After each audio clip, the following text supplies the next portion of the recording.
Gotas de orvalho, refrigério para a sua alma. A paz do Senhor, amados e queridos de Deus. Vamos meditar hoje em uma passagem muito conhecida, que se encontra no segundo livro dos Reis, capítulo 5. Diz o seguinte: E Naamã, chefe do exército do rei da Síria, era um grande homem diante do seu senhor e de muito respeito, porque por ele o Senhor dera livramento aos sírios. E era este varão homem valoroso. É interessante que este capítulo começa destacando as qualidades de Naamã. Ele era um herói de guerra, estrategista, homem muito respeitado, homem valoroso. Vírgula. Porém, apareceu um porém. E o porém, sem acento, ele vem do verbo pôr, de colocar. Está no infinito pessoal, na terceira pessoa. Tipo um exemplo, para eles porem, ou seja, para eles colocarem. Mas o porém que aparece aqui, ele tem acento, porém. E quando tem acento, é uma conjunção adversativa. Ela é usada para introduzir uma ideia que se opõe ao que foi dito anteriormente. Olha que interessante. Aqui diz que Naamã era um grande homem, de muito respeito, homem valoroso, vírgula, porém. Quer dizer, esse porém está sendo usado para dizer, através de uma ideia, está se opondo ao que foi dito antes, porém.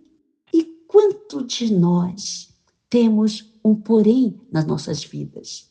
Muitas das vezes nós observamos uma pessoa e falamos, olha, aquele homem, ele é assim, assim, porém, olha aquela jovem, olha, a qualidade dela, as qualidades dela é tal, tal, tal, porém. Quantos de nós temos um porém? Um porém, algo que se opõe às nossas qualidades, ao que foi dito sobre nós. E Naamã, ele tinha um porém. E o porém do Naamã era, aqui diz assim, porém leproso. O porém de Naamã era, e a lepra, hoje chamamos de hanseníase, ela é uma doença infecciosa causada por uma bactéria que afeta a pele e os nervos. E os sintomas são manchas na pele, a perda da sensibilidade, a pessoa é capaz de estar colocando uma panela no fogo e a chama está ali naquela área afetada e a pessoa não está sentindo. Então, causa a perda da sensibilidade, dormência e fraqueza muscular. E se não for tratada, pode levar a deformidades e incapacidade permanente. Hoje, a hanseníase, ela tem tratamento que é feito através de antibióticos que são ministrados, né? De 6 a 12 meses, a um ano. E se a pessoa começar o tratamento logo no início, ela corta aquela fase da transmissão, de ser transmitido a outra pessoa, porque é uma doença infecciosa. Mas é interessante, no Antigo Testamento, lá em Levítico, no capítulo 13, aqui nos diz assim, capítulo 13, capítulo 14 de Levítico, fala sobre as leis acerca da praga da lepra. Era uma praga, considerada uma praga. E diz assim, o homem, quando na pele da sua carne houver inchação, ou pústula, ou empola branca, que estiver na pele de sua carne como praga de lepra, então será levado a Arão, o sacerdote. ou a um de seus filhos, os sacerdotes. Era interessante que o sacerdote, ele tinha uma função clínica. Sabe, ele olhava, ele dava o diagnóstico, tinha que ser levado primeiro ao sacerdote. E o sacerdote examinará a praga na pele da carne. Se o pelo na praga se tornou branco e a praga parecer mais profunda do que a pele da sua carne, praga de lepra é. O sacerdote, vendo, declarará imundo. E o sacerdote encerrará o que tem a praga por 7 dias. Olha que interessante. Então, o sacerdote tinha aquela função clínica. E quando a pessoa era constatado pelo sacerdote que ela estava com a praga da lepra, eles eram considerados imundos. Imundos, assim, no sentido da separação, né? Dos padrões de higiene. Então, ele tinha que se isolar. Ele tinha que se separar. Nós temos várias passagens, até mesmo no Novo Testamento, né? Que quando eles entravam na cidade, eles tinham que declarar: imundo, imundo. E o pessoal já sabia que eram os leprosos. Então, eles tinham que ficar separados. E ali havia todo um ritual. Eles eram afastados, eles tinham que se apresentar ao sacerdote, né? No 7º dia, ele vinha e examinava. E se a praga na pele se não estendeu, então o sacerdote declarará limpo. E será lavada as suas vestes. Então, tinha todos aqueles procedimentos. Também as vestes do leproso em quem está a praga serão rasgadas.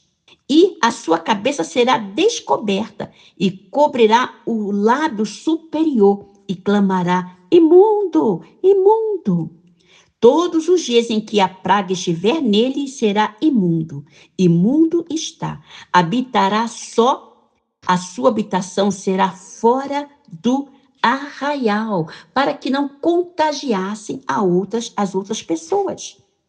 E o sacerdote tinha função também sanitarista, porque aqui nos diz no versículo 33, mas se vendo-a o sacerdote as pragas, se não estendeu na veste, ou no fio urdido, ou no tecido, ou em qualquer obra de peles, então o sacerdote ordenará que se lave aquilo em que havia a praga e o encerrará segunda vez por 7 dias. Então tinha toda a profilaxia, toda a limpeza e tinha que ser apresentado ao sacerdote. Mas é interessante que aqui na história de Naamã, a gente, lendo a história de Naamã, a gente vê que ele não fazia isso, ele não seguia essas regras. Mas por quê? Porque Naamã, ele não pertencia ao povo de Israel. Naamã era da Síria, ele era um sírio. Então, eles tinham um outro procedimento. E olha que interessante, ele não seguia. E, lendo a história, a gente vê que ele convivia na sua casa, normal. Então, aqui nos diz assim: e saíram tropas da Síria e da terra de Israel, levaram presa uma menina que ficou ao serviço da mulher de Naamã. Olha que interessante, em uma dessas guerras, trouxeram uma menina. E essa menina, oh, aleluias, essa menina, a Bíblia não fala o seu nome, mas era uma menina anônima, cativa, pequena, separada da família, era uma improvável, oh, aleluias. Essa menina, ela foi tirada do seio familiar, em meio de uma guerra, e ela foi dada como empregada da mulher de Naamã. Quem sabe no meio daquela guerra, aquela menina presenciou talvez a sua família sendo morta. Ela foi separada dos seus irmãos, de seus pais, da sua terra, e foi colocada em um outro país como cativa ou prisioneira. Ela era uma prisioneira de guerra. Oh, aleluia. Observem, minhas queridas irmãs, meus queridos irmãos. Observem que esta menina, a Bíblia não fala o seu nome. Não fala o seu nome. Essa menina ficava ali na casa de Naamã. E ela ficou ao serviço da mulher de Naamã. Interessante que, creio, que como empregada, levada, ela não foi convidada, ela foi levada. Eu creio que ali como empregada, talvez calada, quieta, uma menina, ela deve ter observado muita coisa. Ela era uma menina observadora. E numa dessas observações, quem sabe a porta do quarto de Naamã estava meio entreaberta. E ela viu ali ele trocando, tirando a sua armadura, né? O seu uniforme de comandante, de chefe do exército. E ali debaixo estavam ali alguns panos enrolados em seu braço. Ela pôde observar a sua pele, manchas na sua pele. Quem sabe, talvez naqueles panos que vinham para ser lavados, ela viu ali tecido sujo de secreção, de pus, de sangue. Ela observou algo. Era uma menina que ela era observadora. Oh, aleluia. E é interessante, nos surpreende, oh, aleluia, que ela não era uma menina vingativa. Ela não tinha ódio no seu coração. Ela foi levada como prisioneira cativa, arrancada de seus pais, do seu país, da sua gente, da sua terra, dos seus costumes, e foi levada para um outro país. E ali, quem sabe, ao ver ali, ao ouvir alguma coisa sobre o estado, a saúde do seu patrão, do seu chefe, ela poderia ter pensado dentro de si, bem feito, tomara que ele morra aos pedaços, caindo aos pedaços dele. Quem sabe? Mas isso não aconteceu, porque ela não era uma menina vingativa. Ela era uma menina temente a Deus, ela pertencia ao povo de Israel. Oh, aleluia! E ela era observadora. Irmãos, nós vemos isso, meus queridos e amados. Nós vemos isso aqui no versículo 3. Diz assim: e disse esta a sua senhora: tomara que o meu senhor estivesse diante do profeta que está em Samaria. Ele o restauraria a sua lepra. Oh, aleluia! Ele o restauraria da sua lepra. Naquele momento ela teve compaixão. Oh, aleluia! Ela disse: tomara que o meu Senhor estivesse diante do profeta. Oh, aleluia! Coisa linda, que coisa linda.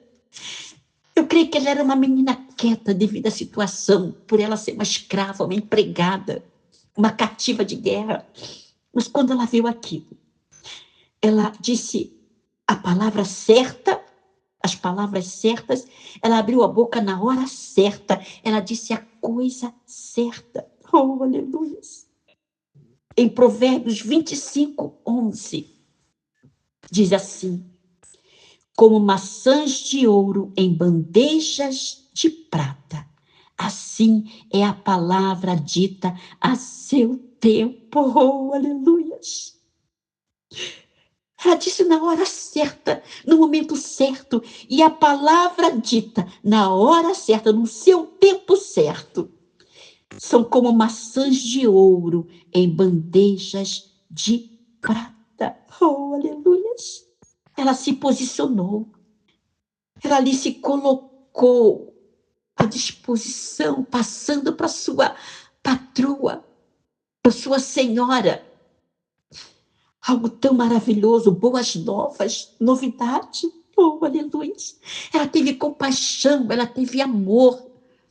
Tinha tudo para ter ódio, para se revoltar, de desejar que ele morresse. Mas ali ela disse: Tomara que o meu Senhor estivesse diante do profeta que está em Samaria. Ele o restauraria da sua lepra. Olha que bênção. Era uma menina temente a Deus. Ela ali foi um canal de bênção. Ela abriu a sua boca e levou uma novidade de vida, levou uma esperança. Aleluias. Ela se posicionou. Oh, aleluia. Queridos, quando eu e você nos posicionamos, algo acontece. Oh, aleluia. Ela chegou como uma novidade, e o evangelho são boas novas, são novidades. Oh, aleluia. Eu me lembro de um hino que cantávamos no coral, que diz assim: oh, então, meu irmão, você conta um, e eu conto ao outro, e estes irão falar de Cristo até o mundo ouvir, até o mundo saber o Evangelho de Jesus. Oh, aleluia! Evangelho, evangelho. São boas novas, é novidade, oh, aleluia. E quando ela falou ali, ela estava assim, falando do evangelho de Jesus, aleluia. Quando ela disse aquelas palavras, aconteceu algo. Olha que interessante, ela falou com a patroa. Aconteceu um reboliço naquela casa. Até então, era aquele mesmo sistema, aquele mesmo ritmo. Feridas, lepra, dores, tristeza.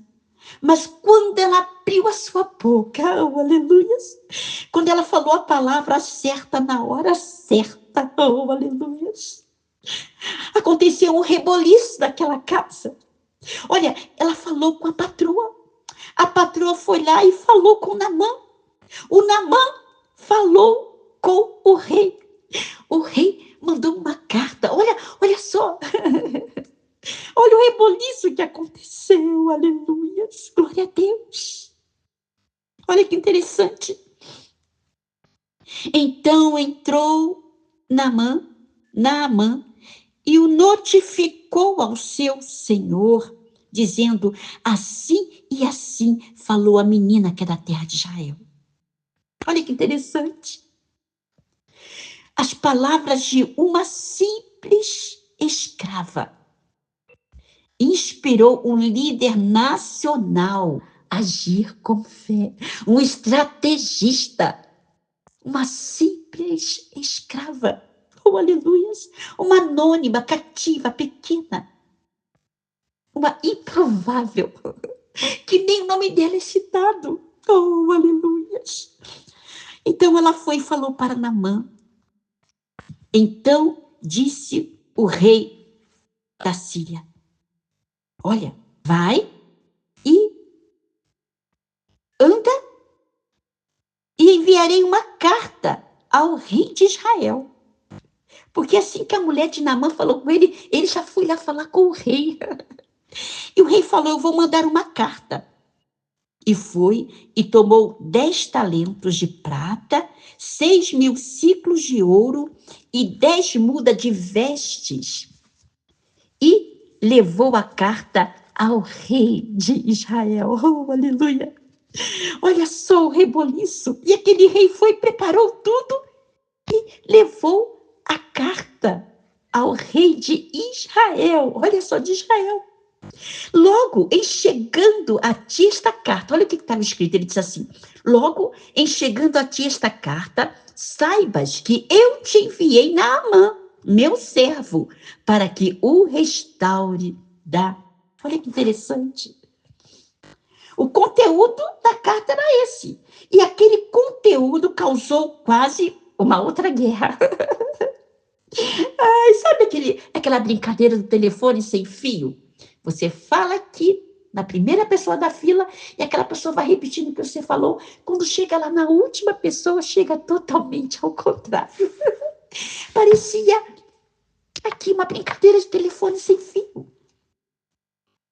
Porque a menina disse que se ele estivesse diante do profeta que está em Samaria, não era diante do rei.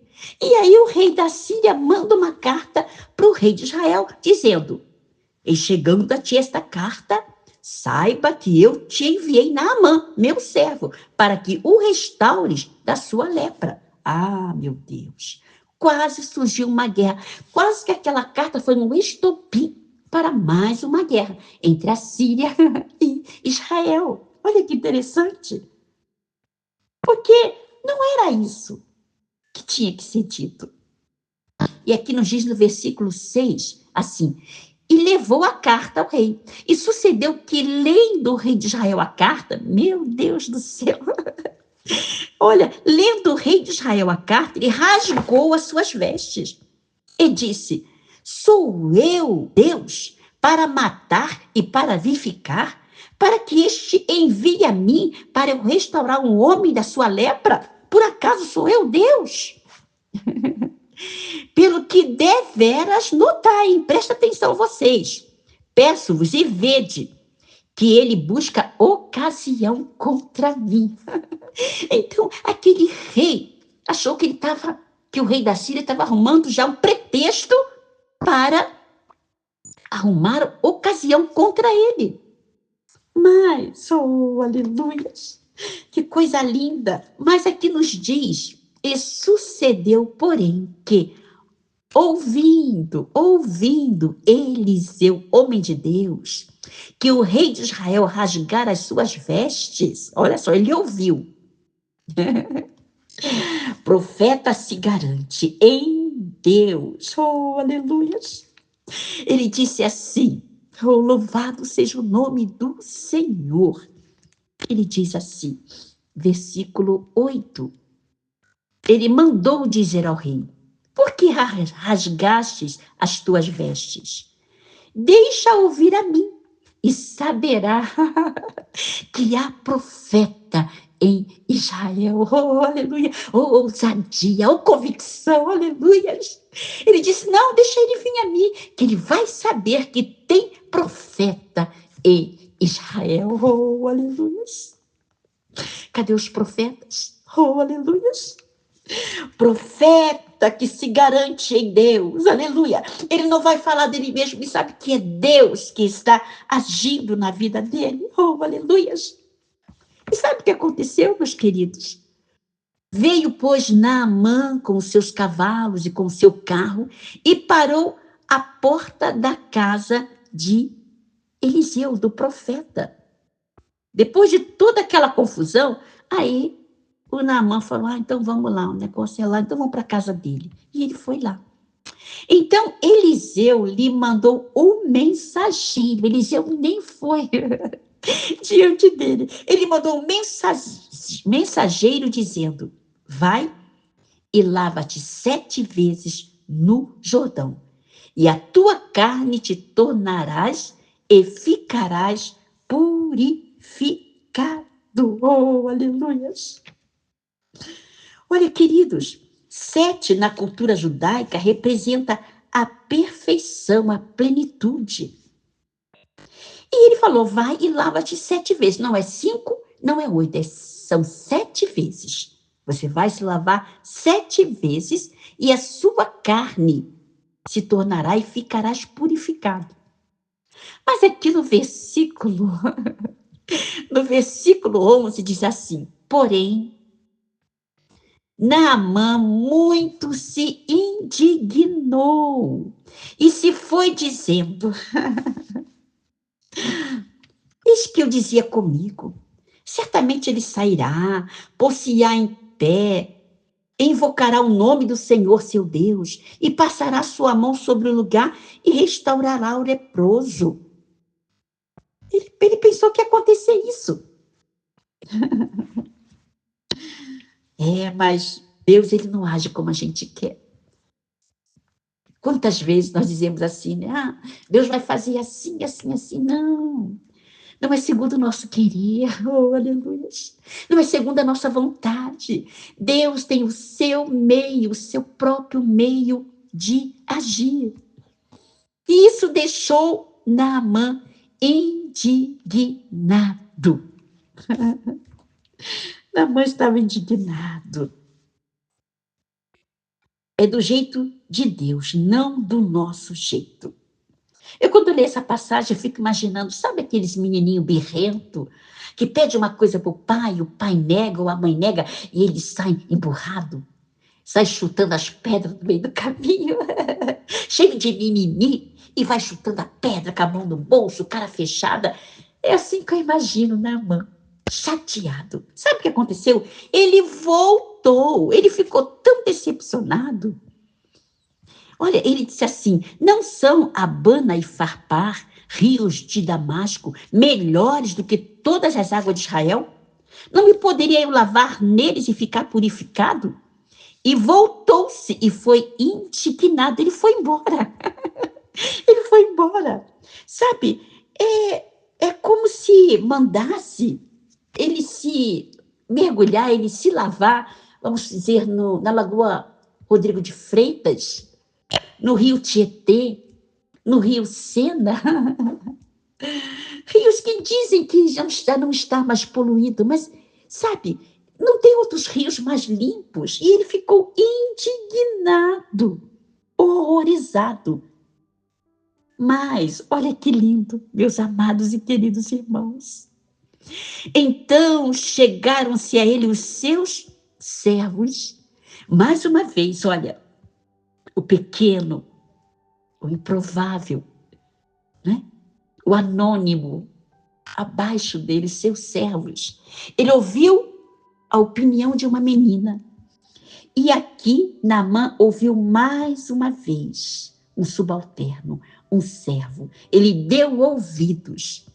Eles disseram assim: meu pai, se o profeta te disser alguma grande coisa, porventura não a farias?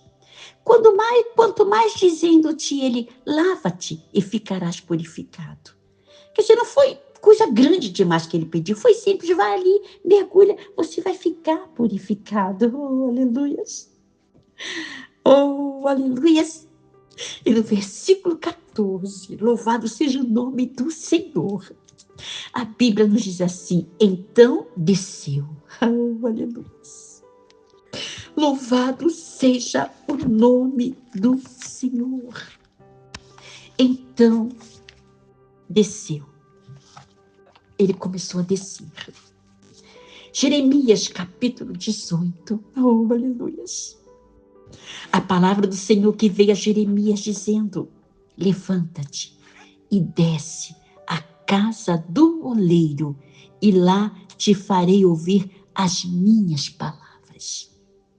E desci à casa do oleiro, e eis que ele estava fazendo a sua obra sobre as rodas. Como o vaso que ele fazia de barro se quebrou na mão do oleiro, tornou a fazer dele outro vaso, conforme o que pareceu bem aos seus olhos fazer. Então veio a minha palavra do Senhor, dizendo: oh, aleluia! Não poderia eu fazer de vós como fez este oleiro, ó casa de Israel? Diz o Senhor: eis que como barro nas mãos do oleiro, assim sois vós na minha mão, ó casa de Israel. Oh, aleluia! Ali Naamã começou a descer. Ali é como Jeremias, ele estava ali descendo a casa do oleiro. Ali Naamã desceu. Oh, aleluia! Louvado seja o nome do Senhor. Mas, meus amados e queridos irmãos, olha que interessante. Antes dele mergulhar ali diante dos seus servos, ele começou a tirar ali as suas vestes, a sua armadura, quem sabe o seu capacete, não é? Ele começou a tirar as suas vestes, as suas armaduras, colete. Ele foi tirando, e à medida que ele foi retirando aquelas roupas, ele foi expondo as suas feridas. Seus servos estavam ali com ele e foram vendo ele tirando as suas roupas.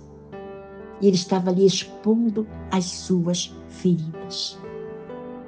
Queridos e amados de Deus, como é difícil expor as nossas feridas. Estamos, muitas das vezes, ali escondendo, mas é muito difícil. A palavra de Deus nos diz sobre a parábola do bom samaritano, lá em Lucas 10, 34. Que passagem linda. Lucas 10, 34. Diz assim, que um certo doutor da lei estava questionando com Jesus sobre a vida eterna.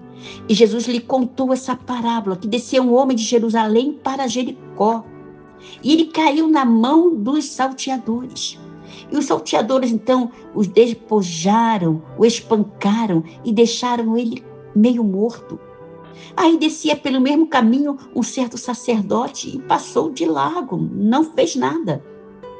E de igual modo também um levita passou de largo.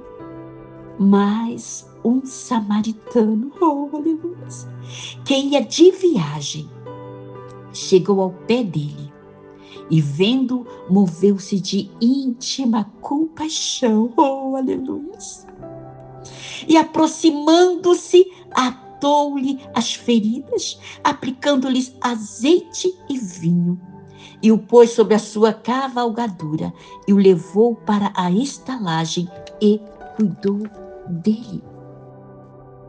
Filho, eu vou curar você. Hoje eu vou curar você. Eu vou colocar as minhas mãos nesta ferida que está em ti, e só vai ficar assim, cicatriz. Oh, aleluia. Expõe as suas feridas para Jesus. Ele quer curar as suas feridas. Ele quer sarar as suas feridas. Quantas pessoas com feridas abertas. Mas olha, não precisa esconder. Jesus, ele tem a cura. Ele é a cura, ele é o bálsamo de Gileade. E ele quer curar hoje as suas feridas. Aleluia. Louvado seja o nome do Senhor. E aí que nós entendemos o que aconteceu com Naamã. Naquele momento em que ele desceu, Deus estava moldando o vaso. Deus estava amassando o barro e criando um novo vaso. Oh, aleluia! E os 7 mergulhos de Naamã. O primeiro mergulho foi um mergulho da obediência. Oh, aleluia! Ele obedeceu. No alfabeto de Deus, ele começa com a letra O. Obedecer. É melhor obedecer do que sacrificar. O primeiro mergulho de Naamã foi o mergulho da obediência. Oh, aleluia! O segundo mergulho foi o mergulho da indignação. A indignação é um sentimento de revolta, de fúria ou de desprezo por algo considerado injusto, ofensivo ou indigno. Apesar dele estar obedecendo, ele ainda tinha aquele sentimento de revolta. Foi isso que ele sentiu. A Bíblia nos diz que ele ficou indignado, ele ficou revoltado por causa do desprezo, por algo que ele considerou injusto. Ele não, era injusto o que estava acontecendo com ele. Foi ofensivo o que o profeta fez, ou mesmo indigno. Mas ele deu aquele mergulho da indignação. Oh, aleluia! O terceiro mergulho foi o mergulho do orgulho. Orgulho pode ser um sentimento negativo de vaidade, de arrogância, de soberba. Ali Naamã estava mergulhando o seu orgulho. O quarto mergulho, oh, aleluia, louvado seja o nome do Senhor. Oh, aleluia, foi um mergulho da humilhação. Porque ele aceitou passar por aquela humilhação na posição dele. Na posição dele como estrategista, um chefe do exército. Aquilo para ele era humilhação. Mas ele teve humildade e aceitou passar por aquela humilhação. Oh, aleluia. O quinto mergulho foi um mergulho da fé. Aleluia. E o que é a fé? Romanos diz assim: é o firme fundamento das coisas que se esperam e a prova das coisas que não se veem. Oh, aleluia. Ele estava ali firme, apesar de que ele não estava vendo, mas ele estava ali firme. É a prova das coisas que não se veem. Aleluia. O sexto mergulho, louvado seja o nome do Senhor. O sexto mergulho é o mergulho da esperança. Diz aí fora que a esperança é a última que morre. Mas aqui em 1 Pedro, oh, aleluia. 1 Pedro, capítulo 1, verso 3, diz assim: bendito seja o Deus e Pai de nosso Senhor Jesus Cristo, que segundo a sua grande misericórdia, nos gerou de novo para uma viva esperança pela ressurreição de Jesus Cristo dentre os mortos. A esperança, ela permanece, ela não morre. É uma viva esperança. E ele estava ali mergulhando, no sexto mergulho, o mergulho da esperança. Ele estava acreditando. Esperança é isso. É acreditar que um desejo ou um objetivo será alcançado. É uma expectativa segura. Ele já estava no sexto mergulho. Oh, aleluia. Faltava só um. Aleluia. E aí ele dá o sétimo mergulho. Oh, aleluia. O sétimo mergulho é o mergulho do milagre. Oh, aleluia. Louvado seja o nome do Senhor. É o mergulho do milagre. Aleluia. Nós vemos aqui que o primeiro mergulho dele começou com o mergulho da obediência. E obediência gera milagre. Oh, aleluia. Oh, louvado seja o nome do Senhor. E a Bíblia nos diz que ele mergulhou. Aleluia.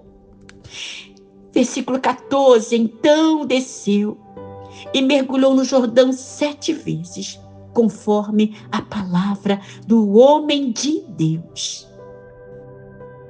E a sua carne, oh, aleluia, louvado seja o nome do Senhor.